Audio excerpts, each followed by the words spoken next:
Esu. Sveiki, Laisvosios bangos eteryje laida Esu. Studijoje aš, žurnalistė Ugnė Siparienė ir mano pašnekovė, natūralią kosmetiką gaminančios įmonės Uoga bendraturtė Jovita Višniauskienė. Labadiena, Jovita. Labadiena. Šios laidos tikslas paskatinti Lietuvos moteris nebijoti imtis verslo, siekti karjeros. Žvelgiant į jūs tokią jauną ir žavę moterį, atrodo, kad tikrai esate puikus to pavyzdys.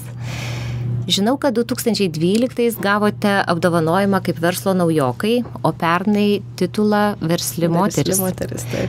Taigi žengėte dideliais žingsniais į priekį, o kokia buvo pradžia?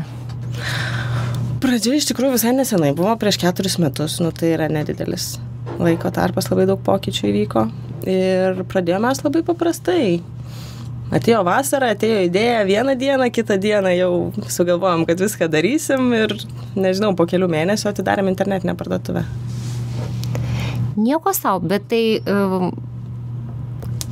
kaip? Tai tiesiog receptus mes jau turėjom. Šita visa natūrali kosmetika ir gamyba, tai visą tą mes darėm tiesiog savo ir draugams gyvenime, kasdienybei.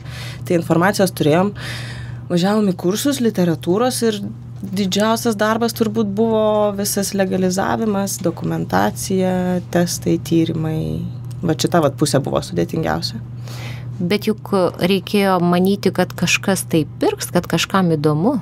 Mes matėm iš karto iš draugų, iš savo rato, ką mes darom, kad tai yra puikus produktas, mes jo tikim, mes žinom, ką mes darom ir tikrai daugam reikia ir labai daugam tinka, tai šitas pasimatė iš karto ir jo labiau tuo metu, prieš 4 metus nebuvo net pasirinkimo tokio dalyko, kad tai būtų lietuviška, šviežia, natūralūs ingredientai, kad būtų galima nusipirkti tiesiog taip parduotuviai.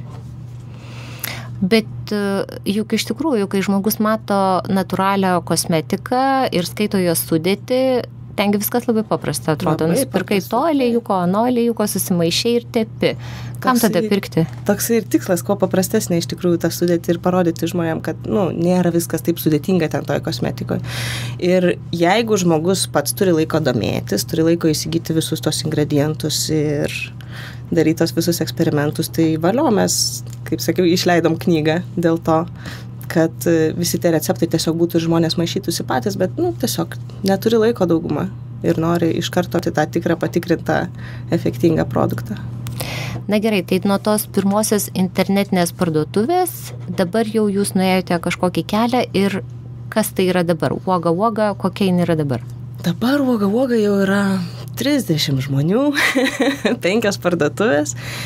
Didžiuosiuose miestuose, Rimi prekybos centrai didieji prekiauja jau ir į Latviją eksportas.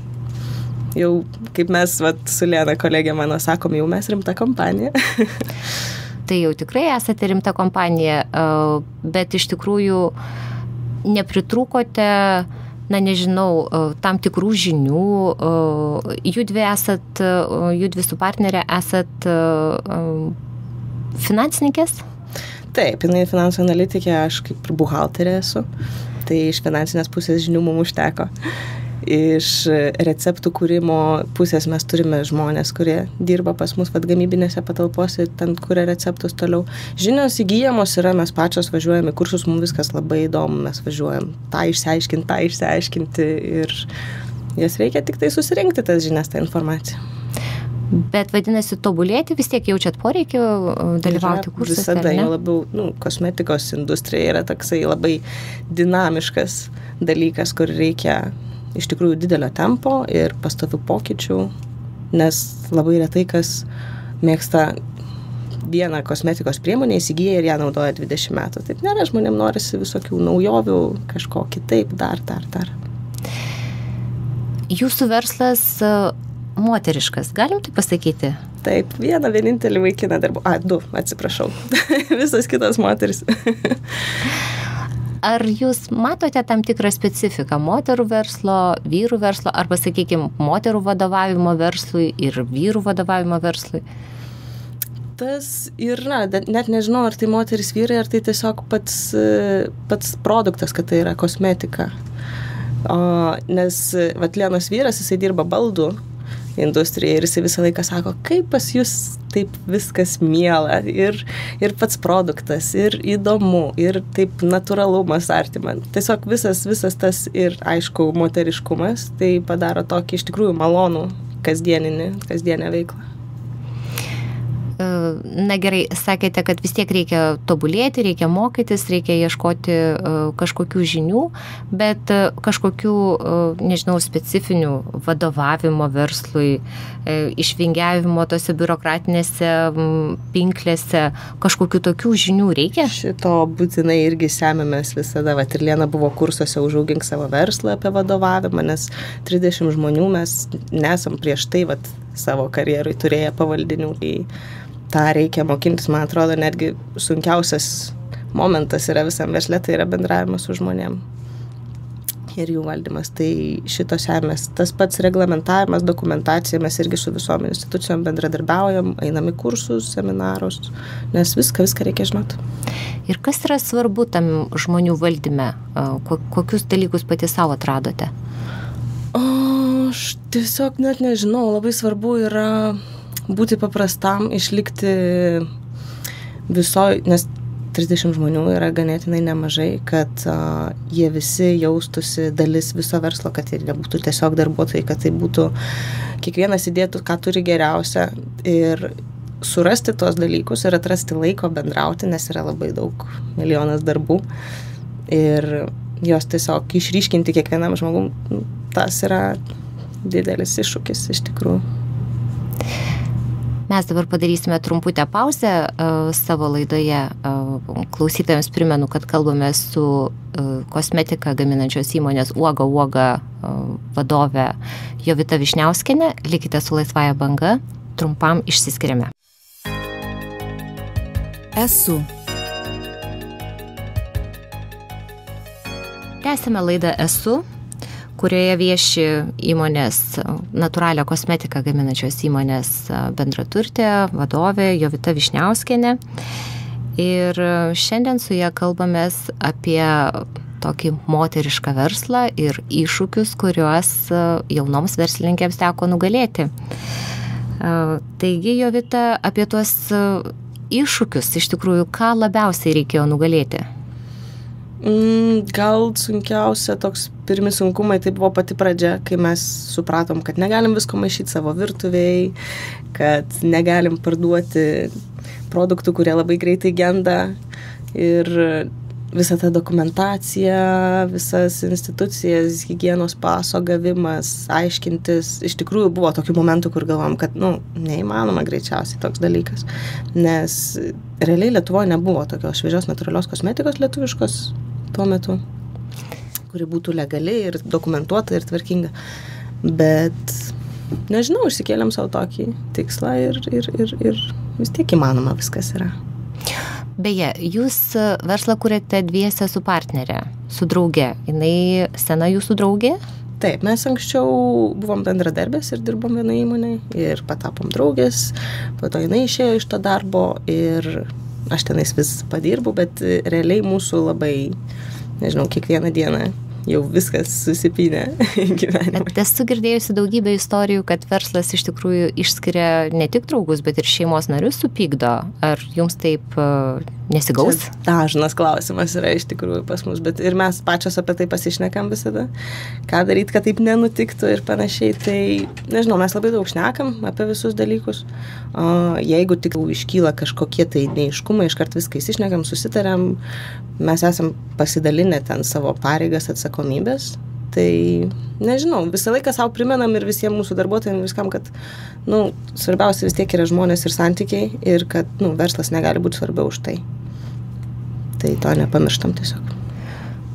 Puiku. O kaip kiti šeimos nariai žiūri į verslaujančias moteris? Labai prisideda ir palaiko. Iš tikrųjų, mes kaip ir laikom, kad čia yra mūsų 4, tai yra Lienos vyro ir mano, nes mano vyras prisideda, jisai gamina visus baldus, visus stendus iš techninės pusės, remontuoja mūsų fabrikus ir panašiai. O Lienos vyras, jisai turi savo verslą, jisai turi labai didelę patirtį, tai visus iš tos pusės patarimus jisai duoda. Ar jau gali dabar pasakyti, kad vat štai esu mūsų laidos pavadinimas ir įgyvendinau savo svajonę ir iš tikrųjų padariau tai, ką norėjau labai? Taip, tas yra, mes pasišnekam kiekvieną dieną, kad nėra tokio momento, kad jau viskas padaryta, nes, ta svajonė tai yra toksai testinis dalykas, nes norim, kad jisai tęstųsi. Tai aš manau, kad tai, ką mes dabar darom ir mūsų kasdienybė ir kur mes esam, tai yra tai, ko mes ir norim šiuo metu. O turite planų ateičiai plėtros kažkokių didelių? Taip, visada yra eksportas, yra pats asortimentas, dar žmonės prašo mūsų visokių naujų produktų ir to, tai planų yra daug, mes vis nespėjom. Man reikės, jūs jau dabar ir dekoratyvinę kosmetiką darote? Taip, mes padarėm pudras mineralinės ir lūpų blizgesius. Ir tai teisinasi, žmonės mėgsta, taip, ir tinka. prašo dar ir dar. Išduokite paslaptį, kas yra geriausia kosmetikos priemonė? Kiekvienam labai skirtingai iš tikrųjų. Nėra tokio atsakymo, kas yra geriausia kosmetikos priemonė, nes labai džiaugiuosi žmonėm, kuriem užtenka tik tai vandens kiekvieną rytą, bet jie ir gyvena gamtoj.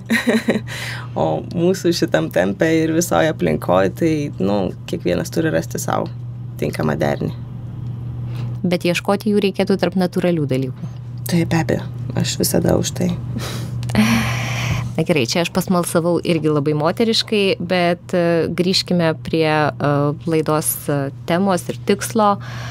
Ką patartumėte kitoms moterims, kurios norėtų kurti verslą, įgyvendinti savo svajones? Jeigu turi svajonių ir tokių norų, tai, iš tikrųjų reikia nepasiduoti ir nenustoti ir kiekvieną, sunkumą, iššūkį priimti tiesiog kaip teigiamą dalyką, kad labai svarbu iš tikrųjų eiti link to tikslo ir dėti visas pastangas, nes gal iš pradžio atrodo sunku, kartais būna tokių momentų ir pas mus, kur mes galvojam, kad jau viskas nebegalim. Bet iš tikrųjų labai svarbu bendrauti su žmonėm, su savo aplinka, nenustot galvot, ko tu nori iš tikrųjų ir eiti į priekį. Ačiū labai, Jovita, už puikius patarimus ir puikią sėkmės istoriją, kurią aš tikiuosi įkvėps daugelį mūsų klausytojų. Aš tikiuosi irgi. Primenu, kad tai buvo laida Esu, kurią kuria Moterų informacijos centras, įgyvendinamas projektą Lyčių lygybė pelninga investicija. Projektą finansuoja ES socialinis fondas. Laidos Esu klausykite kiekvieną darbo dieną po 10:30 val. Žinių.